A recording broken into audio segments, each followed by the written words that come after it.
Tuscan tomato sauce is a fun recipe because it's more like a fresh tomato sauce kind of a taste.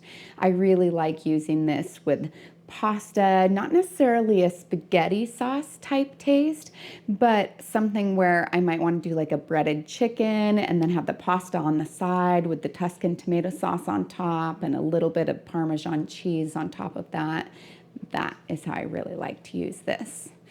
And it starts out with 22 pounds worth of tomatoes. So this makes quite a big batch, but I love doing it during those peak months of the harvest season during the summer. I begin by blanching all of my tomatoes. Then I need to go back through and cut out the cores. I really like using the Roma tomatoes for this because I don't have to take the cores out of those since they're so small and they're much easier to seed, which is the next step that I have to do with these tomatoes. Then I go through and I dice them up, and then I set them to the side while I get everything else ready. I dice one large onion, and you'll notice that I'm using my food processor for this, which is just amazing. It's actually one that I picked up at a garage sale. How fun is that? And it had a dicing kit. I'll see if I can find a similar one for you on Amazon because this was so amazing.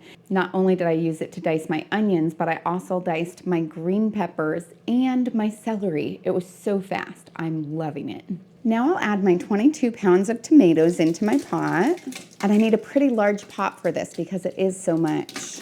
And my one large onion, 1 cup worth of celery, and 1/4 a cup of green peppers. Then I'll add 1/2 cup of garlic. I want this minced finely. I actually cheat and I buy the minced garlic, but I bet it would be really good with fresh stuff too.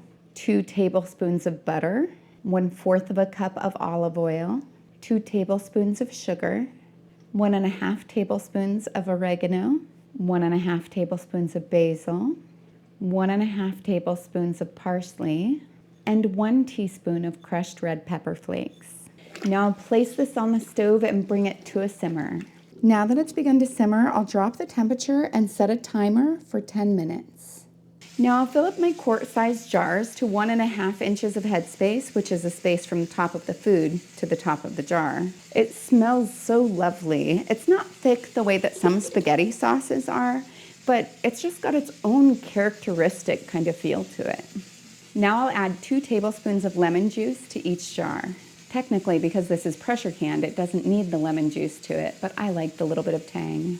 Now I'll fill them the rest of the way up so that there's only 1 inch of headspace in each of the jars.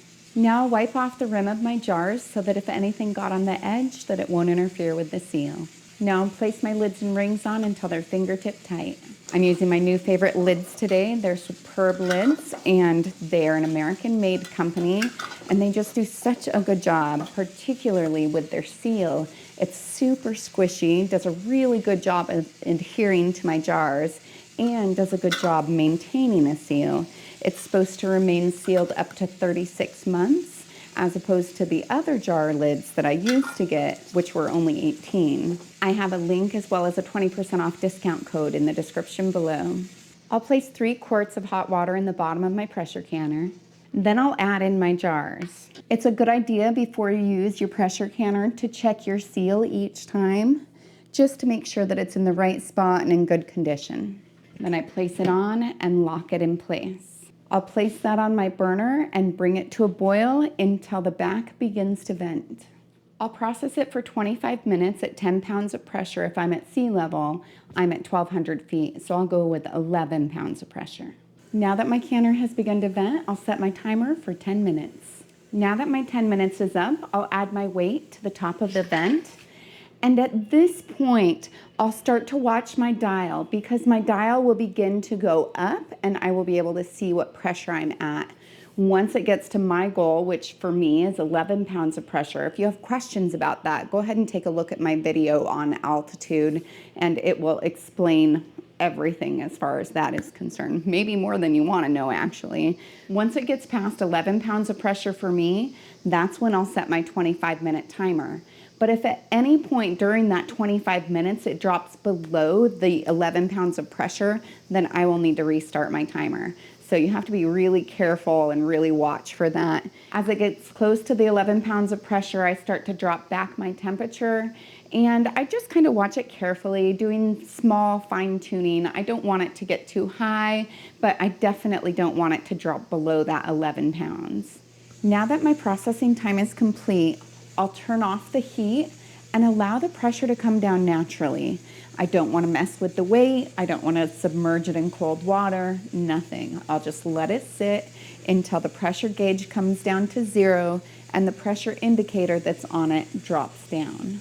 Now that my gauge says that there's 0 pressure and my pressure indicator is down, I can remove my weight.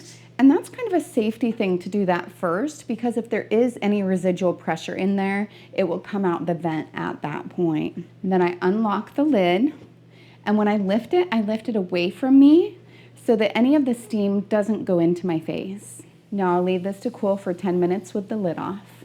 I place my jars on a heat-resistant surface about 1 to 2 inches apart so that they can cool down quickly.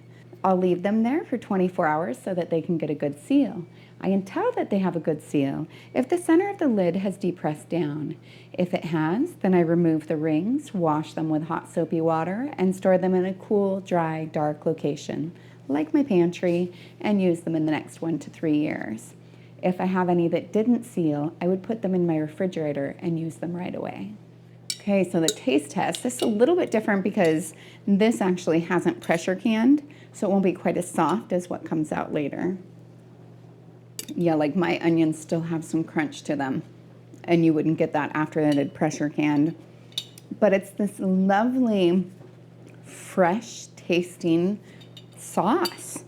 I mean, I don't know how else to describe it. It's not like a spaghetti sauce. I think I've probably said that like 3 or 4 times. It's not like a spaghetti sauce. It's a tomato sauce, a Tuscan tomato sauce, because it has all of these lovely spices in it